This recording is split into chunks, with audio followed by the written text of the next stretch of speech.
senators and comedians, etc. All right. Enough of all that nonsense.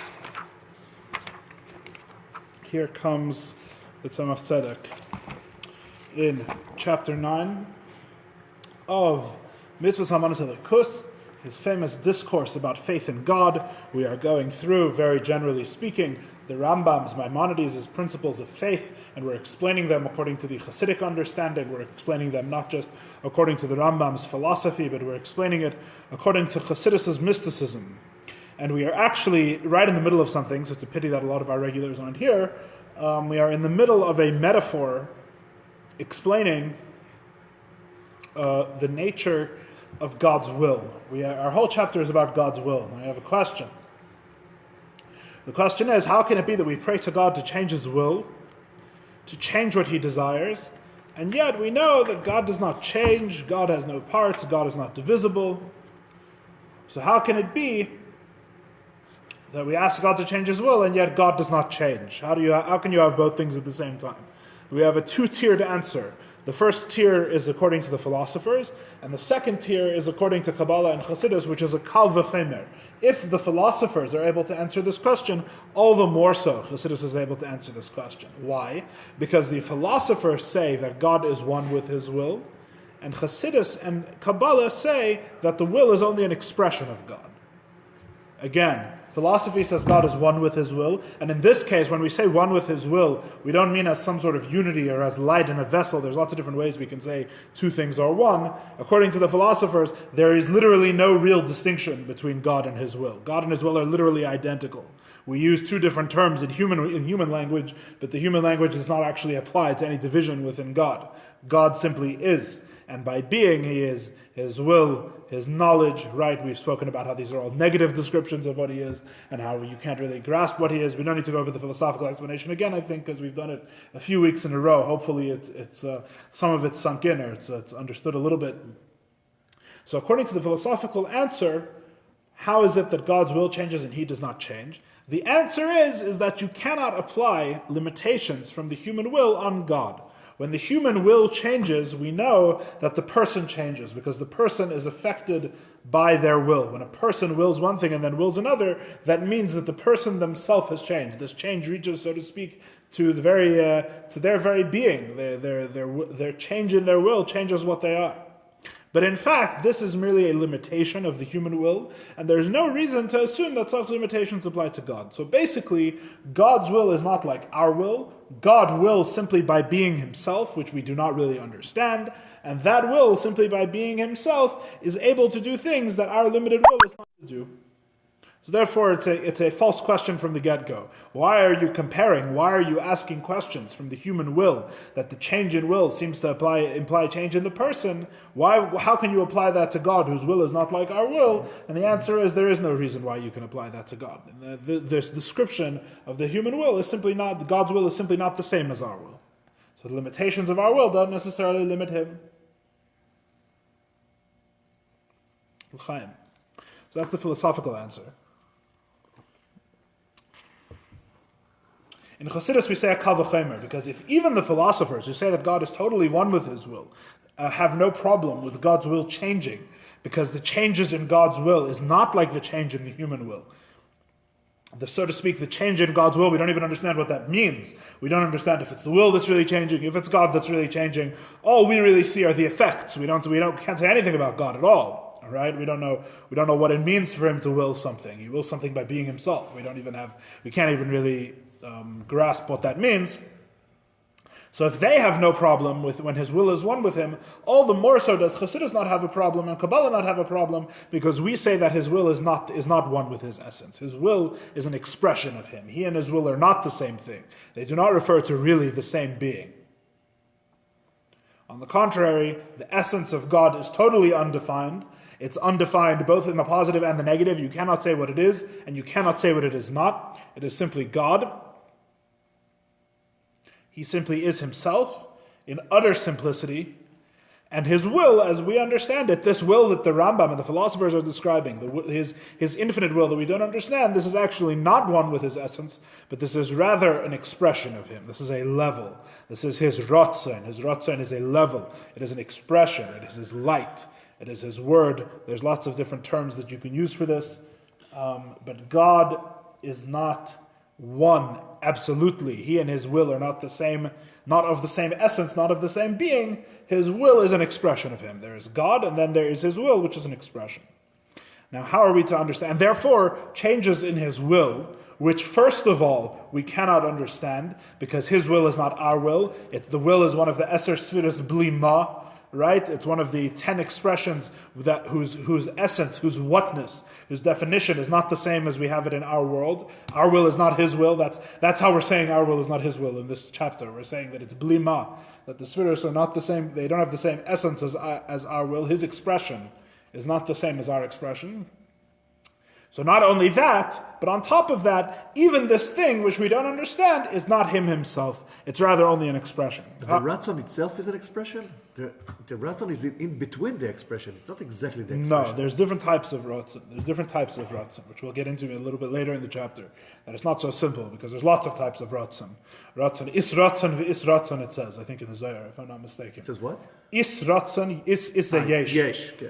Okay. Yesh ratzon, v'yesh ratzon. There's will and then there's will. There's different things that are called will. Radically different things that are called will, actually, as dealt with in Chassidus. Here we are talking about his will. Most basically, it seems, and we'll get more into the different wills later in the chapter, as basically it seems his will as it relates to the world. In other words, his will as one of the spheres. Sometimes Keser is counted among the 12 spheres. We don't talk about it very much because normally in the Chabad formulation, the one that we use most often, the 10 spheres do not include Keser. Keser, crown, where will is, will and pleasure, or will and satisfaction, is maybe a better translation of Tainug, are above the 10 spheres, normally what we say. But there are some formulations of the 10 spheres which say that Keser is the first sphera, the crown, where the will is. It's that sort of ratzon that we're talking about here, in the most basic sense. When we say his will, we mean his will towards the world. Like the example we have at the beginning of our chapter, may it be your will that the temple should be rebuilt. We're talking about that will. He wills that the temple is not built now, and in the future, God willing, when the temple is rebuilt, he will will that the temple should be rebuilt. That's the sort of will we're talking about now. So we started a metaphor, right? If everyone will remember, the metaphor got very involved last time, with lots of questions and side points and all these sorts of things. But I think the basic metaphor is rather straightforward.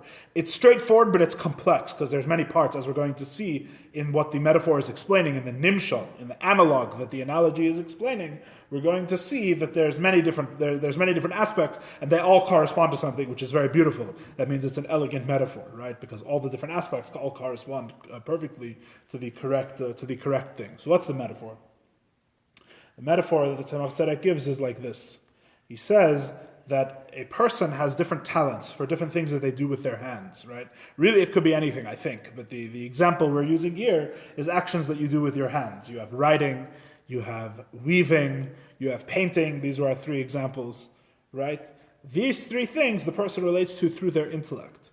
And the point is emphasized that it is not 3 different intellects that relate to these 3 different things, but rather it is one intellect that relates to each one of these 3 things. Because we do not in our experience see that when we switch from writing to painting or to weaving or some other handiwork, that it is coming from a different place within us than the one that we were just doing. In other words, for example, when a person understands something and when a person loves something, we clearly see that these are 2 different relationships of the soul to a thing.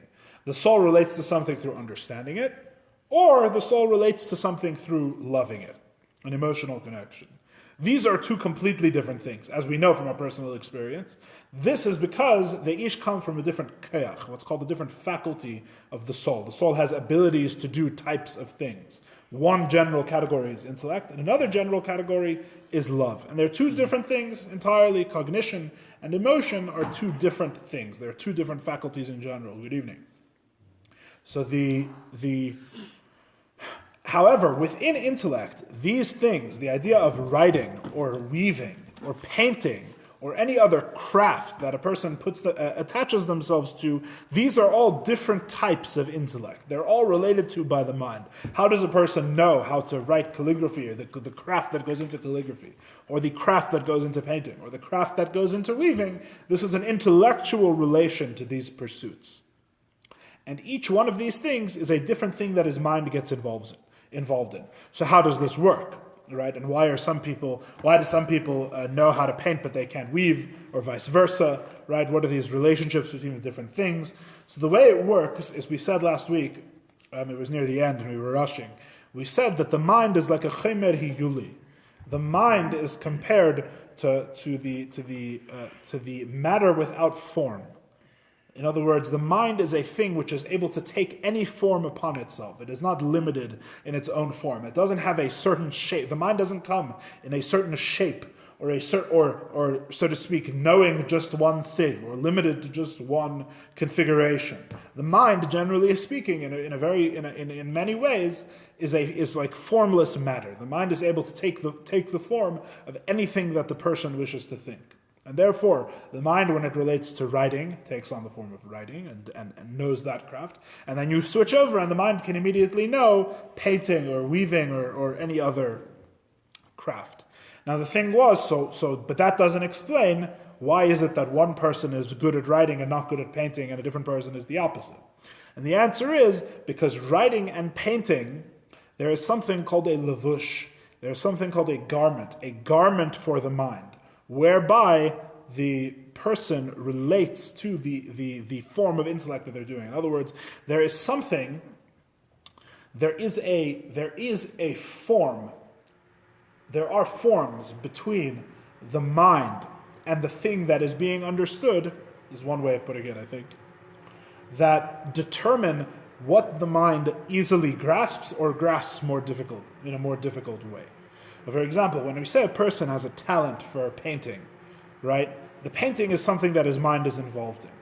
What does we mean when we have a talent? We mean that when his mind approaches the physical appearance of things, his mind has a certain gift for that. His mind very easily takes the correct forms and understands how to transfer those forms into some sort of medium and create from them a visual art.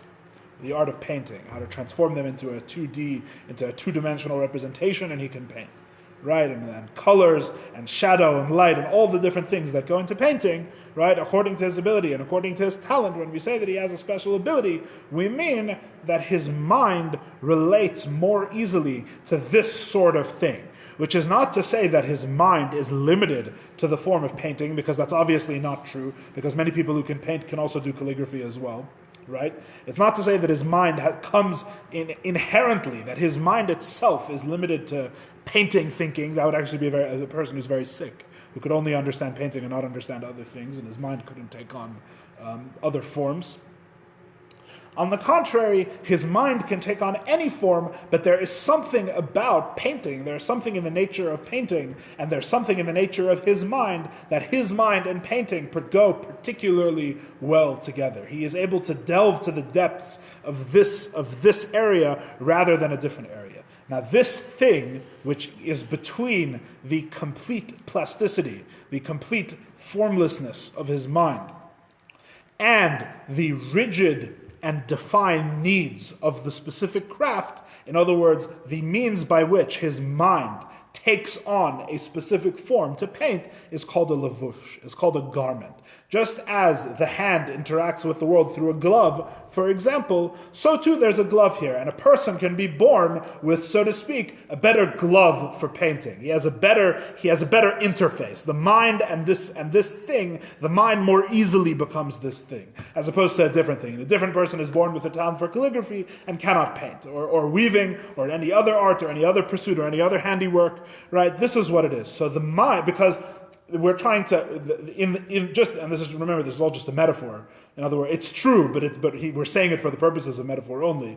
But the thing that has to be resolved is that on the one hand, the mind is completely plastic, but on the other hand, every person's individual mind seems to relate to things in a different way. So how can you have both things? How can you have a mind that's both infinitely plastic? In other words, the mind is able to think pretty much anything you put before it. Every healthy human mind can think more or less anything. They're not limited to a specific type of thinking, so to speak, right?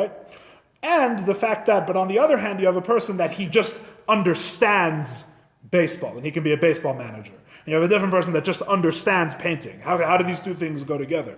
And the answer is you have a core mind, so to speak, the mind itself, which is plastic and can take on any form. And so to speak, when it takes on the form, it's not defined by that form. It's not like when you think about painting, now your mind is more of a painting mind. Your mind can still think about anything. But on the other hand, you also have this thing called a levush. You also have this means by which the mind relates to certain types of things and certain forms of things. And this levush, this garment, can be different from person to person. A person can have a better garment for baseball than for painting, or vice versa. Right? This is the metaphor. It's just a metaphor. That's what we did last week. Okay? So this week, we are... yes, page 283. 283, 3 lines from the bottom. L'chaim. V'hine? Yeah. V'hine, behold. There's no real translation of v'hine, but we translate it as behold. In Chumash it's behold. Kamei. Just as with regards to the actual faculties of the soul, the crafts or the abilities to do these crafts are considered levushim, are considered garments. So too will be understood analogously above with regards to God. According to what we already said. Here's what it's a metaphor for. He in his very essence, may he be blessed. In his being and self. You could do a whole class on why we call God that, because only God can be that his what he is and that he is are identical. Is which is only true of God, by the way. It's a different, it's a way of referring to God. What he is and that he is are identical. It's a philosophical distinction. So, Mahusay v'atzmusay, in other words, meaning to say God himself. Yisbarach, may he be blessed. Einay me'erech mahus hasvirus klal. As we've mentioned many times before, he is totally incommensurate to the spheres, to the modes of his expression. He is infinitely removed from his will, his thought, his love. He is none of these things and is defined by none of these things, according to the Kabbalah, as we've said many times in many different contexts by now. Ella hu havaya pshuta. Rather, what is he? He is a simple being. Absolutely simple. Simple not just in the sense of, in the Rambam sense, in the philosophical sense, where he's the simple being that we don't really, that he has no divisions in him. He is absolutely simple, meaning to say he is not even defined in terms of anything other than himself at all, in any way, even negatively. Yes, top line on page 282. His existence is simple existence. He is absolute simplicity. He is not his will. He is not love. He is not wisdom. He is none of these things. He is absolutely simple. Ve'imkein, if so, afilu hasvirus ba'atzman umuhusan. Even the spheres themselves, the modes of his expression, Shem Kachachachma v'Aratzon, which is what we call God's wisdom and God's will, etc. Hem bechinas levushim legabe Eren Seif Baruch Hu. They are merely as garments compared to his infinite light, to the true expression of himself. So in other words, you have God himself, you have his infinite light, which is his true expression, and his infinite light is undefined, so to speak. He is unbound. He is not defined by anything. And so to his infinite light, which is just the expression of everything that he is. So he and his infinite light, you can treat them almost like a package, at least I think for the purposes here. You can treat them as a package deal. He and his infinite light, he and the expression of all that he is. These things are not defined. They're not defined by will, they're not defined by wisdom, they're not defined by his love. And therefore, these things, compared to that infinite light, which is undefined, it's plastic, in other words, that these limitations, these limited forms are to his infinite light garments. They're only garments. His will is a garment, his love is a garment, his thought is a garment. They're only garments.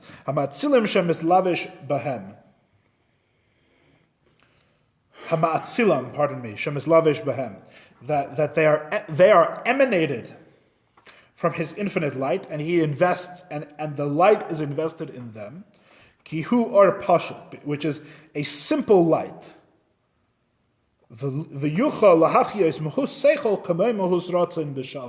And it is able to give life to the form or the nature of intellect, just as it can the form and the nature of will. In other words, right, it's like the metaphor that we said chapters ago from the Ramak, the famous metaphor, like pouring water into the colored vessels, right? You pour water into a green vase and you pour water into a red vase or a white vase, right? The water remains the same. What changes is the way the water is able to relate to things outside of itself, as we said previously. So too, God's light is simple, and in the spheres, in these levushim, God's simple light, God's simple expression, when he wills, or he knows, or he loves, his simple expression is enclosed in that garment, in the garment of will, or wisdom, or love. Ukamai, for just like shaseichel hu hiyuli lagabe hamelachos, just like the intellect is heil, right? Highly, I'm still not sure how to pronounce it exactly. I think highly is the formless matter in comparison to the melachos, in comparison to the crafts. Just as the mind is formless matter in comparison to the crafts. Just as the mind is infinitely plastic, right? So in other words, what's the metaphor? The mind, right? The mind is like God himself in the metaphor, right? So to speak. God himself can be or do anything, right? God himself is completely undefined in Chassidus and Kabbalah. Undefined. Can be or do anything. He can be or do anything, even things that can't be, he can be, right? Whatever.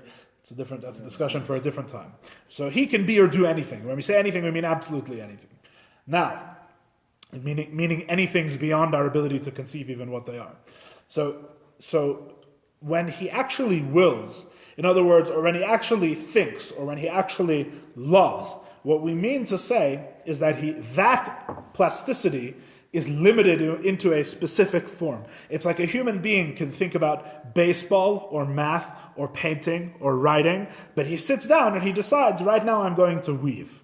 And the mind invests itself in that levush, invests itself in that glove. It invests itself in this thing. Now I am going to do this craft.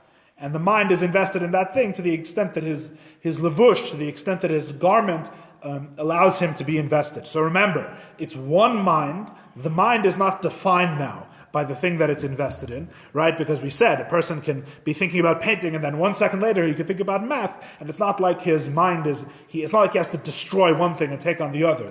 The mind, just because it has a form, does not define the mind in any way. The mind is not bound in this form, right? The only thing that's bound is the levush itself. The only thing that's bound or limited is the garment by which the mind relates to this thing. So in other words, my ability to paint is fixed, right? The way that my mind relates to painting may be fixed. But my mind itself, even when it is painting, is not fixed. Because a second later it can take on a different form and it's not even destroying anything, right? So the garment is fixed and defined, but the mind is plastic and unbound and undefined and able to take on any form at any moment. So too, metaphorically speaking, is God. We're describing how his will is not one with him. So you have God. God is, so to speak, infinitely plastic. He is defined by nothing. He can be anything. He can create anything, right? And he wills, right? He wills, or he thinks, or he loves. So when he is doing that thing, he is investing himself it's like he's investing himself in that garment. But what is fixed and what's defined? What's defined is the garment. What's defined is not him. It's like that's the metaphor of the water in the vase, because the water does not take on a color, right? The water's color is perceived as different from the outside. That's the whole metaphor. The whole metaphor is that you put water in different colored vases, the water appears to be different colors. It's like multitasking. You can invest the same mind in two different things. That's exactly what we're talking about. So the levushim, the garments are like the vase, right? Or the garments are like your ability to paint.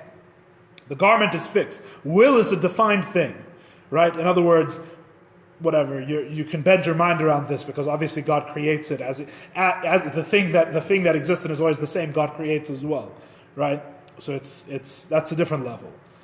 So just stay at the simple level for a second. Will is a defined thing, and when God invests himself to will, to want something, to want 1 second to that the Beis Hamikdash should not be built, and then a second to want that the Beis Hamikdash should be built, and to rebuild the temple, God willing speedily, the change in God's will, where does the change take place? It takes place in the levush.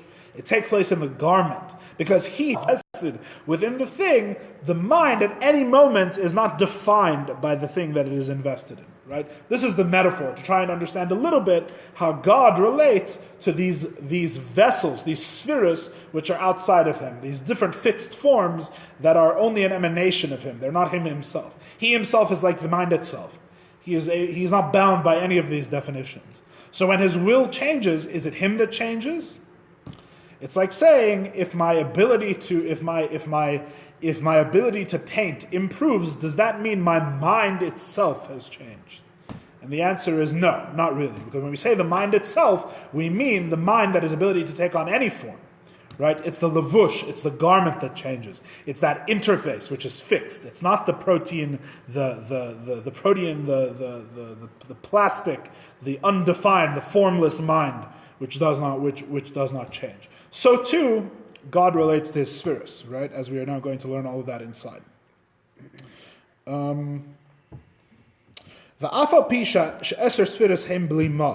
Even though the 10 spheres are without substance, which remember is how we're saying in this chapter that his will is not our will, right?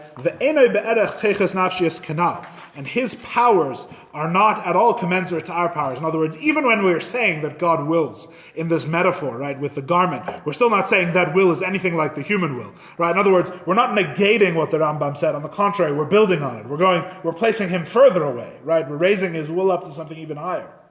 Understand? So the philosophical approach says we can't understand his will at all because it's completely one with him. And we're not taking a step back from that. We're not saying, oh, you can understand his will because it's not one with him. On the contrary, we're saying it's not one with him and you still can't understand it. You still can't understand this will at all, is basically what we're saying. It's 10 spheres blima, it's 10 spheres, his faculties, his way of relating to the creation, including his will and his wisdom and his love, are completely infinite and not understandable by human beings in exactly the way that the Rambam described them, right? They're totally not comprehensible by us. The only difference we're saying here is that his will is an expression. His will is not him himself. It's not his own being. So therefore, so even though we're saying that you cannot really understand what we mean when we say he wills, nevertheless, to him, they're only garments. You understand? So this thing, which to philosophy is the highest of all things, which is actually God himself, is in the eyes of Chassidus and Kabbalah only a garment of God. So how can the garments be blima? They're supposed to be vessels too. No, when we're saying blima, all we mean by blima here is that they don't share a mahus with what we have in Olam Hazeh. In other words, our ratzon is not his ratzon. When he has ratzon, it's not the same mahus as our ratzon. He has a different type of thing. So again, this is the how should we say it? This is the depth of understanding that Chassidus is supposed to add, right? Because then when Chassidus comes and says the opposite, that God is completely united with the world in every way, it's even more amazing, right? We are saying that this very will of God's, which in philosophy, at the beginning of our chapter, we say is completely and utterly one with him. His will and him are of the same essence. There's no distinction. We only describe him and his will separately in human language, but actually to him there's no difference whatsoever. and therefore his will is completely non-understandable, right? Obviously, it's completely not understandable by the human mind in any way.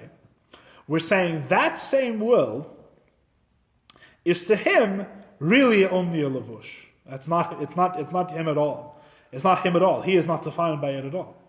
It's to him, that will, which the philosophers say is God himself, is simply commensurate with God himself, is the same essence, is just another way of saying God himself is in the eyes of Chassidus and Kabbalah merely an expression of God, merely a garment.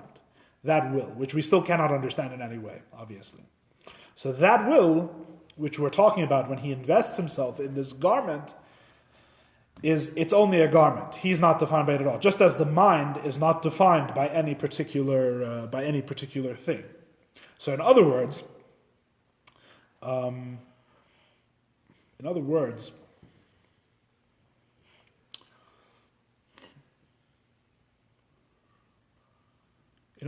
the question is, how can God change his will, right? That the temple is destroyed today, and tomorrow it's rebuilt, right? How can we ask God to change his will?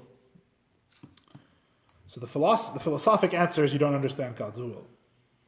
The Chassidic answer is you don't understand God's will and you don't understand God, right? There's two things you don't understand. First of all, you don't understand God's will, but that's not even material here. It doesn't matter. That's a secondary point, which is that you can't even say that our will works the same as his will in the first place, so who cares? But there's an even further point.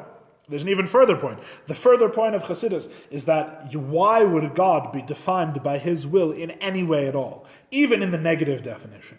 Even to say that he is in any way defined by his will is a mistake, and therefore changes in his will present no problem whatsoever. He is totally undefined by his will, right? It's not just that his will works differently than our will, and therefore we cannot ask questions. We cannot apply the limitations of our wills, the limitations of his will. It's that his will is not he is not bound by his will at all.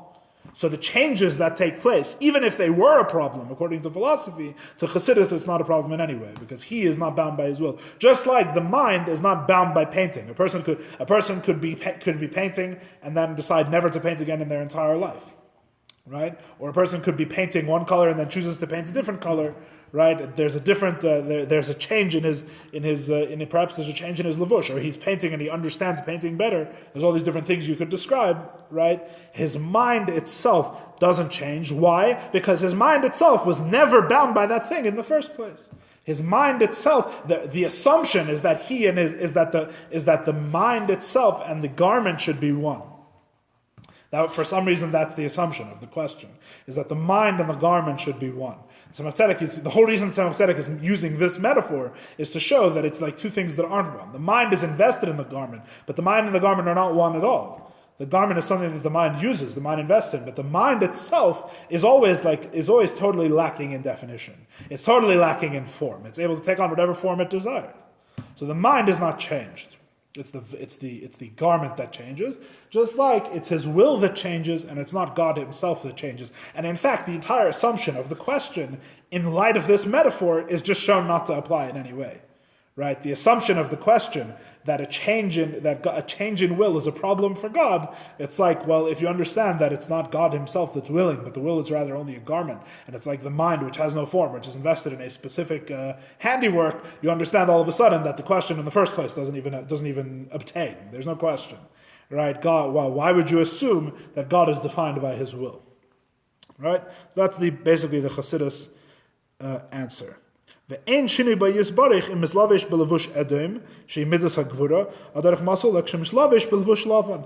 no difference to God whether he invests in a red garment, which in Kabbalah is described as the color of gvura, as the color of severity, for example, or if he wears a white garment, which is described as the supernal kindness. So you have red is severity and white is kindness in the Kabbalah. This is mentioned in Tanya as well, these two colors. So Italian diners are tiferes, that's why they're so beautiful, right? Because they have the white and the red tablecloths and the white and the red wine, right? They're very... No? I don't know. You don't know what I'm talking about? Never been to an Italian restaurant before? No, there's no kosher one. It's not true. Here? Tel Aviv. Not Tel Aviv, yes. Chaim. It makes no difference to the person. The person does not change based on the color of the clothes they're wearing, as Tzemach Tzedek is saying. Even though the actions that he takes changes according to the levushim that he is wearing, so to speak. Like in the metaphor, the change in the actual handiwork you are doing is according to which garment of the intellect you're wearing, right? So, for example, in other words, the Tzemach Tzedek is saying there's an implied question. But what do you mean? He changes what he's involved in. It's not. You could say maybe it's not just like wearing a white shirt or a red shirt, because at one second the person is involved in painting, at a different second they're involved in writing. You're not going to say that the person is involved. You're not going to say the mind is involved in one thing, in a different thing from moment to moment, right? The levushim change, what the person is involved in changes. Im kol zeh, you're misunderstanding. There is no change in the light that is invested. Shuv pashut, because it is simple. And is literally identical when it is invested in kindness and when it is invested in severity. In other words, you're misunderstanding. The mind is absolutely equal when it is invested in the writing or in the painting. Right? The only difference is in the garment. The garment changes. The mind is always exactly the same, is basically saying. Just as there is no change according to the mind. But the act of painting is we're describing it as the garment. The garment is the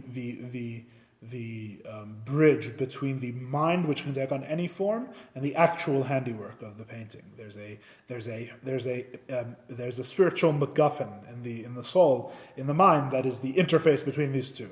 Which is why if you have a better one, you paint better, and if you have a worse one, you paint worse. That's what we're saying. It's like some metals are more conductive than others. Yes, correct. According to the spiritual form of this thing, yeah, exactly. Metaphorically, yes, absolutely. You just have a better, whatever this thing is, very hard to understand exactly, right? You have this thing which allows your mind to grasp this particular type of handiwork better or worse than other people, or in different ways, right? And obviously, it seems to me obvious that it changes, right? It changes over your lifetime. It changes with experience. But the mind remains the mind. The mind has no form. The mind can take on anything, right? That's why a healthy adult human being, everyone can more or less grasp the same things. That's not to say that everyone is as good at the same type of things, right? But the thing is that in high school, you put every student in a math class, every student in a history class, every student in a science class, right? It's strange that all these things should be possible. These are totally different intellectual pursuits. And the answer is every healthy human adult has a mind which is able to take on pretty much the form of anything. If you teach them how, if you explain it in a way they can understand it, and some people have more aptitudes this way or more aptitudes that way. But the point is that the mind is not a defined thing. It's not defined in this set way. The mind is able to take on the form of anything, right? More or less, in any healthy adult human being. That's the metaphor. The metaphor is that the God is like this, is like, so to speak, like this intellect itself, which can take on any form and is not limited by any of them. He involves himself in a certain thing, and that thing, the MacGuffin, the lavush, the garment that intercedes between him and his action, which in this case, there's him and the creation. What's the intervening thing? Is godliness, is his expression, is the spheres, right? Is these 10 things, will and wisdom and love, none of which the terms don't mean anything they mean in the human terms, right? These are all godly things which exist in infinite ways, probably beyond human comprehension. So these things which intervene, these are the things where the changes take place. This is what says that God's will for this thing is, so to speak, more or better or different than his will for this other thing. Right? It's the levushim which change. It's the garments which change. The mind remains unchanged. This is the metaphor. It's a very hard concept to grasp. It deserves a lot of thought. Right? We're not describing things that are easily understood. On the contrary, we're describing something that's very difficult to understand. But this is roughly the metaphor. This is the metaphor that Tzemach Tzedek is giving to describe how God, who does not change, has a will that changes, and he uses that will. He's invested in that will, but it's the will that changes and not God who changes. This is the metaphor. Okay. Ubagdamazu, we're on the second line of page 284. Ubagdamazu shiktim Eliyahu. And after this preface that Elijah gives, right, where we've quoted a couple of times from Pasach Eliyahu, from what we read on Erev Shabbos, where we say the Eser Sfiras Blima Shasfiras Heim Kamei Levushim, where he compares the Sfiras to garments. Shuv lo yala alev maskil hakushya b'inyan shini aratzon l'mayla. The thinking person will not be troubled in his mind with regards to the change of the heavenly will. That God wants one thing at one moment and then afterwards wants a different thing.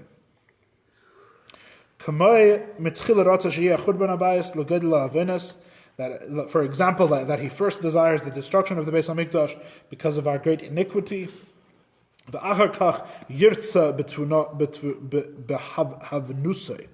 afterwards he desires that it should be rebuilt. In light of all this Kabbalah, this change of will, thank you,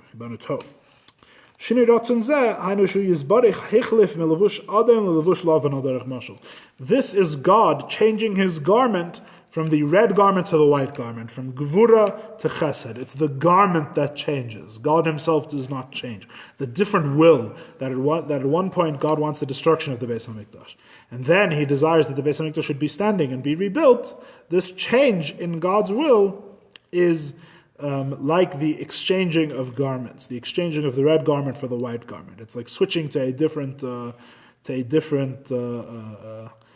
type of painting in our previous metaphor, right? Something like that. That there is no change whatsoever in him, may he be blessed, who wears the garment. It's only the garment that changes. He himself does not change. Is the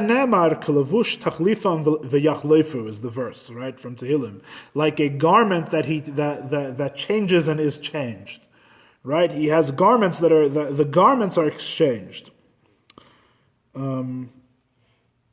So basically, the change is limited to the levush. The change is an external change.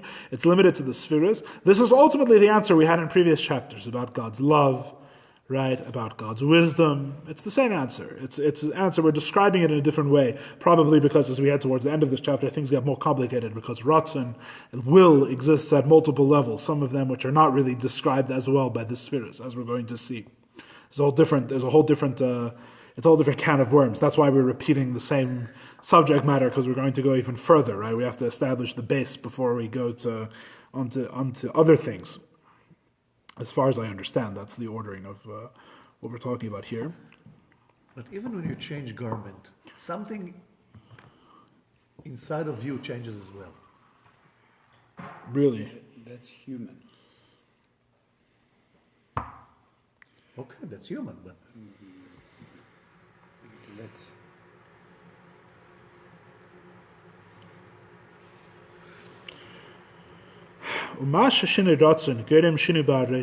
This that a change in the person's desire, this that a change in the will causes a change in the person that wills it. Hainu ba'adam. This is in man. This is in a human being. Don't read ahead. That his will, that a human being's will is compound with his essence. In other words, in us, essence and will are all jumbled up, right? Will is something that comes from our very being, in a human being. In God himself, will is another tool, mostly, right? So to speak. Will is another garment.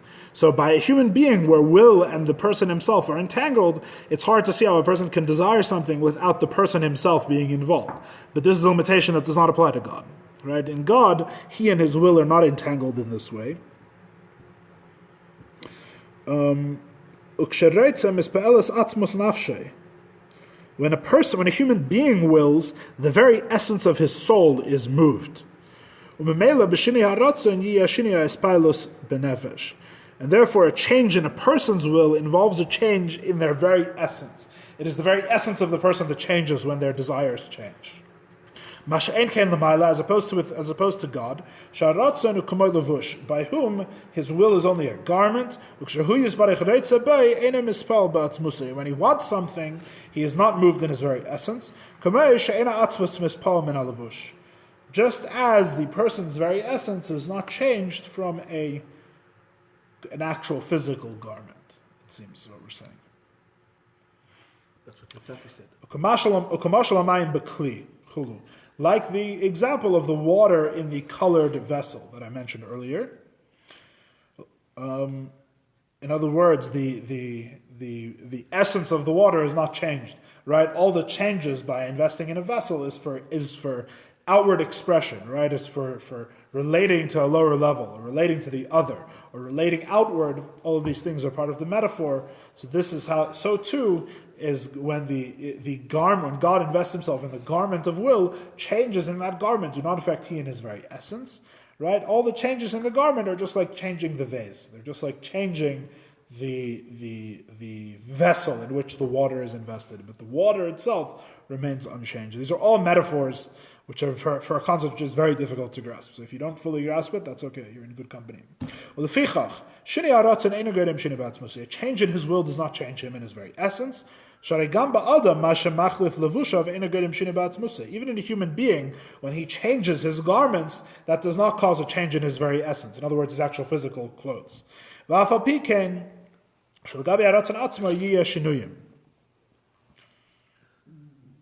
Pardon me.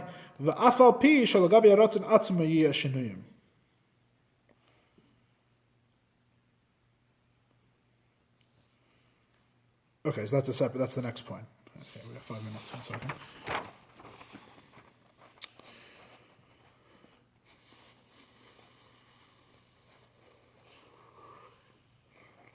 All right, let's try. If we focus, we can do a little more.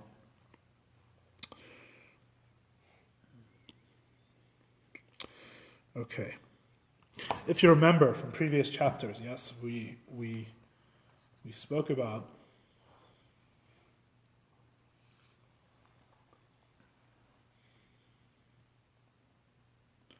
you see the previous chapter or the one before. It's like ancient history from last Jewish year, right? We gave an explanation very similar to this one. They're not with this metaphor at all. And we said, okay, God is not defined by his, I think we were talking about love and severity, right, or reward and punishment. We said God is not defined by these different expressions of himself, and basically this whole story in different words, basically. And then we said, but what about the tzimtzum, right? Because ultimately God is still creating these limited expressions, right? In other words, ultimately God is still the source for where does the difference between kindness and severity come from, right? In other words, where does the difference between the destroyed Beis HaMikdash and the rebuilt Beis HaMikdash come from, right? You can't say they don't come from God, right? In other words, God forbid, right? In other words, the different wills themselves, right? There is a change there. In other words, even if you want to say that these garments are switched out and the very essence of God doesn't change, fine. But ultimately, the garments are also an expression of God, aren't they? I mean, isn't God invested in the different garments themselves? These things are also emanations of God, expressions of God, right? With regards to these garments, things do change. In other words, inasmuch we're saying like this, we say like this, right? We say like this. And I don't know if it really works in the metaphor. I don't think in the metaphor it works. The metaphor with the mind and the handiwork, I don't think it really works. But with regards to God, we say like this. We're saying he invests himself in these garments, like to will one thing and then to will another thing, right? And the change is only happening in the garments themselves, right? So to the extent to which he himself, like the water in the vase, his infinite light is really what it's a metaphor for, is invested in these different vessels, he doesn't change, right? It's just like water in the different colored vases. It's only the vases change, right? But the vases themselves are also made of water. They're also made of God's water, right? Where all of a sudden there's vases, like where do the vases come from, right? The vases themselves are also God the expression. So even though there's no change with regards to the water, right? Even though there's no change with regards to God's light, the vessels change. And where do the vessels come from? The vessels are also expressions of God, right? Just because they're created by a tzimtzum, just because they're created by a different process than the light, what difference does it make? It's also an expression of God, right? That was the question we asked in the previous chapter, right? Then he went on a whole explanation about a tzimtzum like Pshutei, right? The tzimtzum is not literal, right? We ask a similar question here. That's basically the question we ask here in our last 120 seconds. Last line on page 286. But even though in the will itself there are changes. In other words, his light doesn't change, he doesn't change, but the will changes. And the will, you could say, is from God. Where does the will come from? He's investing in the changes in the will, right? In other words, his will wants the Beis HaMikdash to be destroyed now, and then it wants it to be rebuilt. So it's a change in his will. I understand that he in his essence doesn't change, but the will, the vessels, these things are changing. The garments are changing. And the garments are also godly, are they not? Are they not also an expression of God? We already said before. We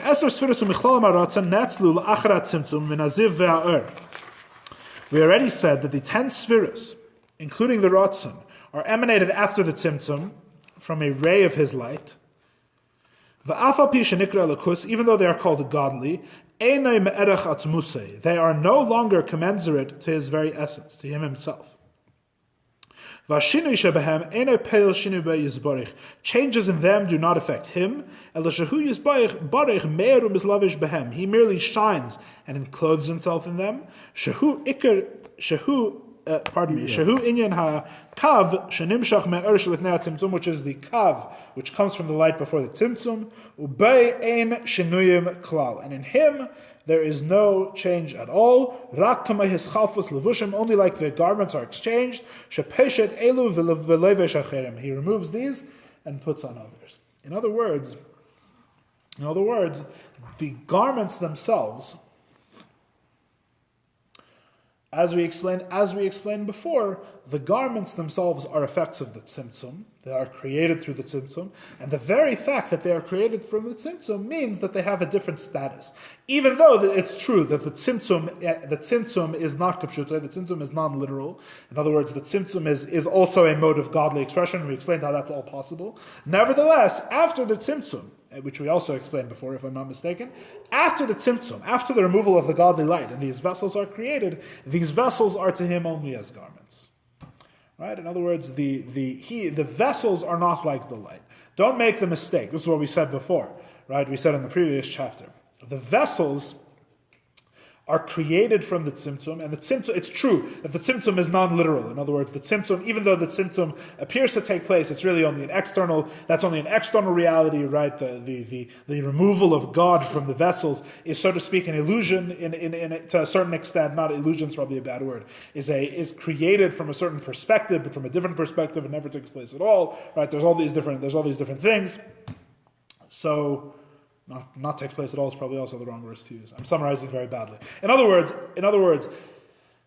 the tzimtzum is its own thing, which we answered in previous chapters. The point is, after the tzimtzum, these vessels, even though you can't say that the vessels are, God forbid, not godly, as explained in previous chapters, that the vessels are also godly. The way they are godly is in a different way. They're godly in a way of vessels, they're godly in a way of tzimtzum, and it's only the kav, it's only changes in the light, which you would say are really changes in God himself. Because of the distance, so to speak, whatever this means, which is not for now, we spoke about it before more, maybe we'll have more opportunity to talk about it in future weeks, the difference between the way God is expressing himself before the tzimtzum and after the tzimtzum, changes in the vessels are not changes in God himself. Changes in God himself, so to speak, in the way that are problematic, to say that he changes, are changes that would take place in his light. Changes in the vessels, because the vessels are created through the tzimtzum and are only as garments to him afterward, changes in the vessels are not changes in him himself.